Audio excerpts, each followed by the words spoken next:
At St. Helena Catholic Church in Minneapolis, That's already been beautiful, seeing the parishioners come out of the cold. Father Marcus Millis says Ash Wednesday turnout was better than expected, but still lower than usual. So in between services, Hello, Carol. he's personally delivering a mini mass to those who can't come. So we're going to go out and visit those who are homebound. So we were planning on helping shovel anyway with the snow coming. With school canceled, a couple of kids are spending their snow day tagging along. Hello, Irene. Hello. Happy Ash Wednesday.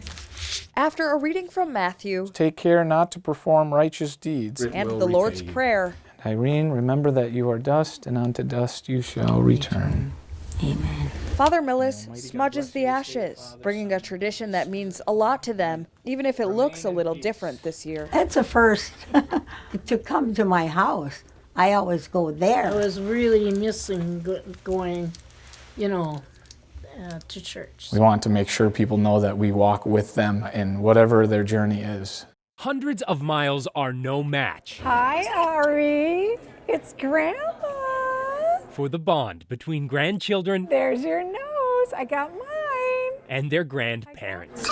Ari, it's Papa. Craig and Sharon Chambers expected their first grandson, Ari Chambers Baltz, to change their lives. Very busy. Very busy. We've been traveling all over the place. They just thought all that traveling would result in pinching these cheeks in Illinois, Swab the inside of your cheek for 10 seconds. not swabbing these cheeks Roll it around. on Minnesota college campuses. And the perfect age for Ari for his transplant is a 20-year-old. And students are rising to the occasion. It's amazing. The Chambers first learned something was wrong with Ari when he was hospitalized with double pneumonia at just 4.5 months old. Turned out to be due to a cold virus. So in you or I, it would simply cause some nasal symptoms or a sore throat. In him, his lungs no longer function. It hit him so hard. After several more severe infections and hospital stays, Ari was diagnosed with hyper-IgM, a very rare immune disorder.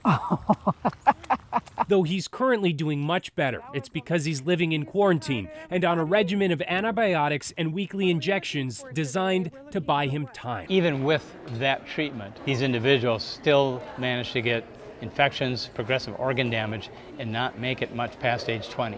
So they need something done to fix the immune system in order to live a normal adult life. For Ari, that fix would come from a stem cell or bone marrow donor. But even though there are at least 39 million donors in the Be the Match registry, Ari still hasn't found his. 14,000 people a year are looking for a donor, a match, and only half find one. So we have to change that. And they're trying to change that soon. His doctors at M Health Fairview's Masonic Children's Hospital want to find a match by the end of May. Well, they want to do a transplant before he undergoes further organ damage. These kids, when they transplant them sooner, do better. Roll and scrub. But to do any of that, they need to keep doing this. Thank you very, very much. The entire family has helped staff Be the Match events across the state with the goal of signing up 5,000 new donors. Make sure you tell your friends and brag about this, okay? You are now officially a hero.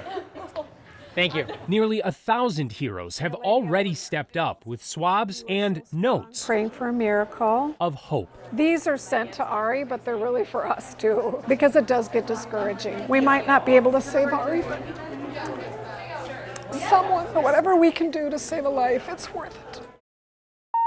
Over the years, KARE 11 has told its fair share of snow stories, Minnesotans, like other Midwesterners, are digging out this morning. keeping viewers informed about hundreds of snowstorms over the years, but 5 in particular stand out among the rest. So let's rewind and relive those golden or white-covered moments in Minnesota history. At number 5, who could forget this? The day the dome fell. December 11th, 2010, 17.1 inches fell, and the roof of the Metrodome came crashing down.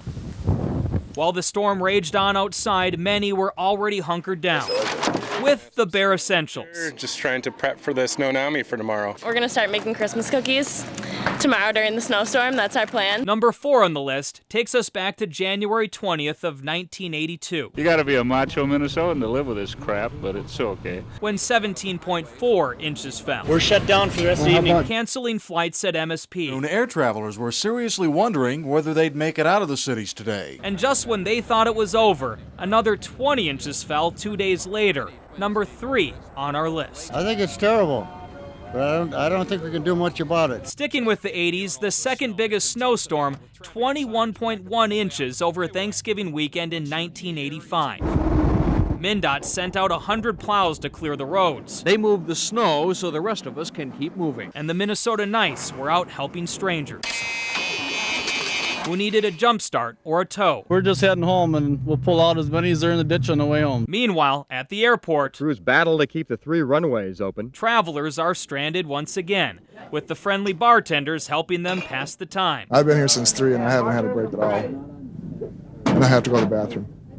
And then number 1 should come as no surprise. The great Halloween blizzard of '91 that people still talk about every time it snows. Very fun, because you can slide down! Kids who are now parents, parents now grandparents, sharing the story of the snowiest trick-or-treating in Minnesota history. Thank you. A moment that brought out the best in us and reminds us that snow may come and go, and sometimes all you can do about it is laugh and hope for the best. I love it. This is snow country.